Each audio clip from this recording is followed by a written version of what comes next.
كيف أحرم من الدراسة؟ أنا أريد الاختبار. أقول لا، الدراسة بقي أسبوعان فقط، إذا أنت ترجع. ثم هو يحزن ويغضب. أنتم تريدون هذا؟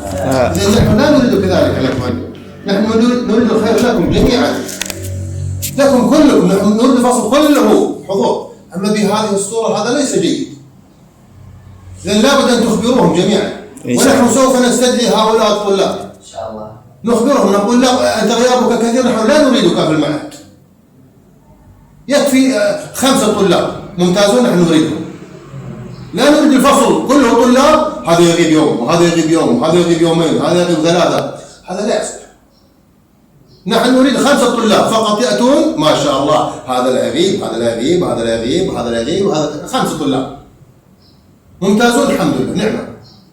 أما يأتي فصل كله طلاب، لكن هذا يغيب وهذا يغيب وهذا يغيب، هذا لا نريده نحن.